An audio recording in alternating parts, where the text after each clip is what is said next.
Good morning, world. It's Zan here, and welcome back to my channel, the Tucanxan art channel. So today we're working on day 24 of 30 of my 30-day challenge. I could not get this video up yesterday because I don't know what happened. I had to run a lot of errands yesterday, and then when I got home afterwards, my legs seized up. And I had cramps in my shins, in my calves, in my feet, in my glutes, in my hamstrings, in my quads. So that was one of the reasons why I didn't get the video up. Other than that, I had some trouble importing the media. But we're coming out swinging. It's a brand new day. My cramps are gone, and here we go. So we're working again with the LAOVAAN technique, and which is by doing the wet on wet first and building up your layers slowly. So I knew that in the background I kind of wanted more of an opaque look, so I went with I think it was Payne's gray and what blue was it? Let me look. Pretty sure it was Payne's gray, just the same blues that I've been using the last few days. The Cobalt Blue and maybe some Ultramarine for this dark color in the background.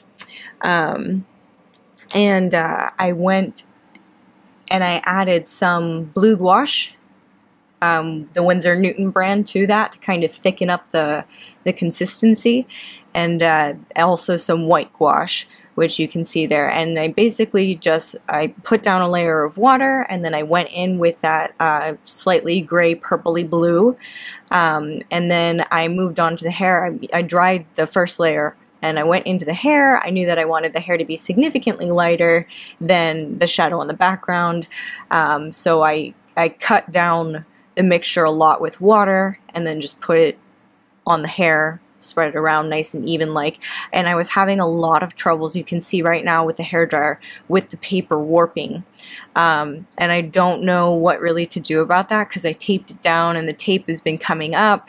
As you can see now, I'm going in with the darker layer. So basically what I did to make the background darker and darker is I just added more Payne's gray and more Payne's gray. So you can see right now that bubble that happened in her hair, that has happened over the course of this piece. It happened in her neck where I was having all that trouble with her neck bleeding, and it's good paper. It's Strathmore 300 GSM. So and then right now the background to me looks super streaky, but I'm actually using LAOVAAN'S technique here to erase my mistakes of the bubble in the hair that formed.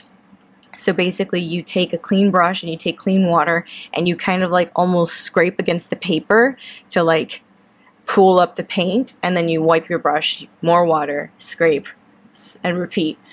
So I switched to a flat square brush here because my wash ended up being really streaky. So I just was like, well, let me try and push the color around a little bit with my clean water, and I did. Put down another layer of clean water, and I then used the flat brush, and I think the result was pretty good. You can see here that when I pulled up the tape, it did pull off some of the paint on her sunglasses, but that was okay because the sunglasses are also just the darkest pigment of Payne's gray, and I had to let that completely dry. I couldn't use a hairdryer on that because I didn't want to risk spreading it into the sunglasses. So now what I'm doing is I'm focusing on her shirt, and I was going for a navy color, and you saw me just a few seconds ago mixing the colors.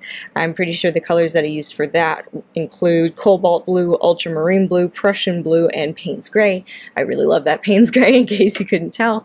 And again, just doing that technique of putting down the water first, then putting in the color, and then letting it dry, putting down the water, darkening the color, letting it dry.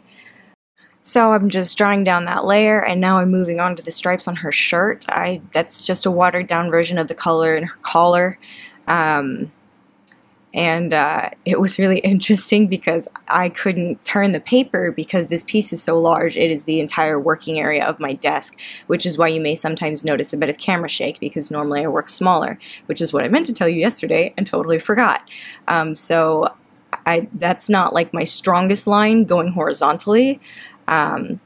But I think it turns out cool. It has a lot of character, and I actually really like that. So then I just took a very light Payne's gray, and I stroked the outside of her shoulder.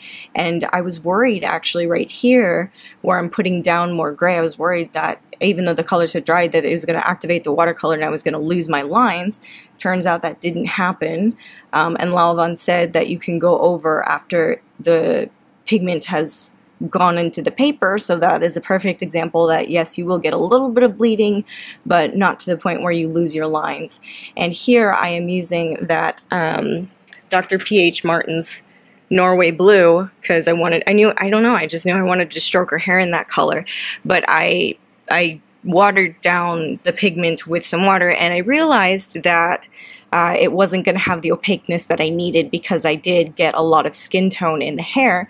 So I just again went in with some blue gouache and some white gouache, and that thickened up the watercolor pigment significantly, enough to get the stroke the way I wanted it over the hair.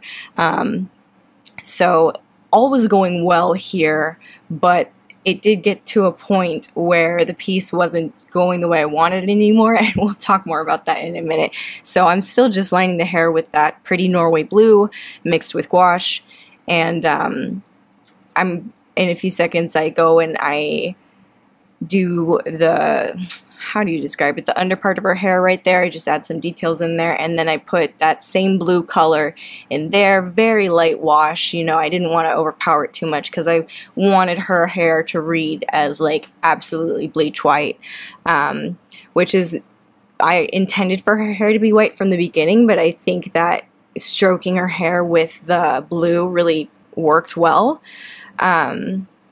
So you see that there are some mistakes that I made, right? That there's a lot of flesh tone in the white of her hair. So what I did was I kept the gouache as thick as humanly possible, and I just went in with white. I watered it down like a teeny tiny bit, and I used that basically as an eraser because I also messed up on the sunglasses.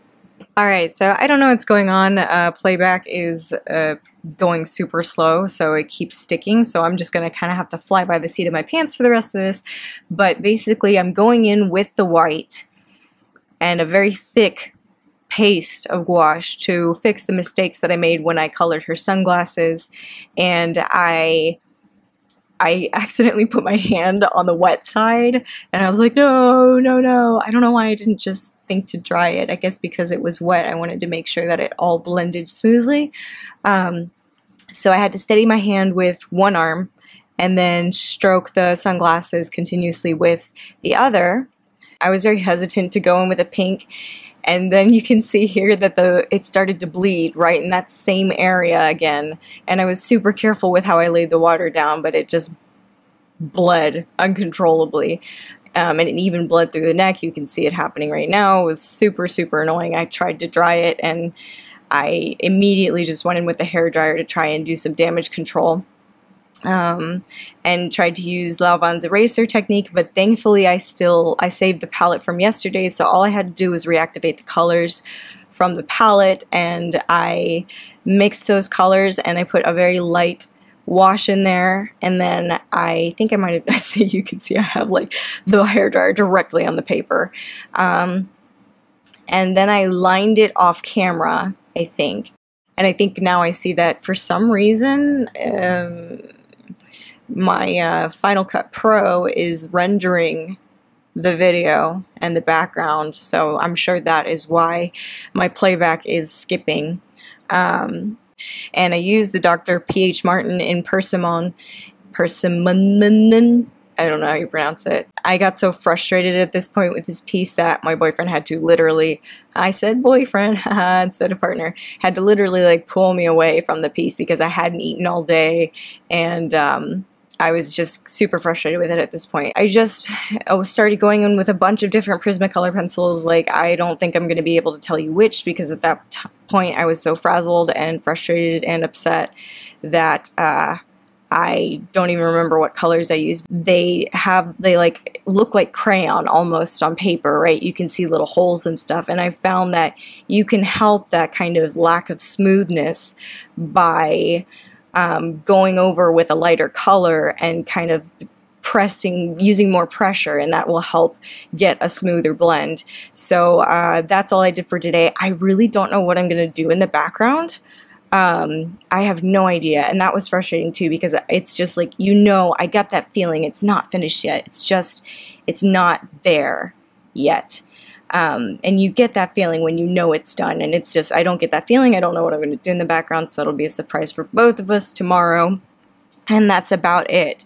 Thank you for joining me today. Please visit my website, tucanxan.com. That's TUCANXAN.com. Click like and subscribe, and please comment, and I will see you manana.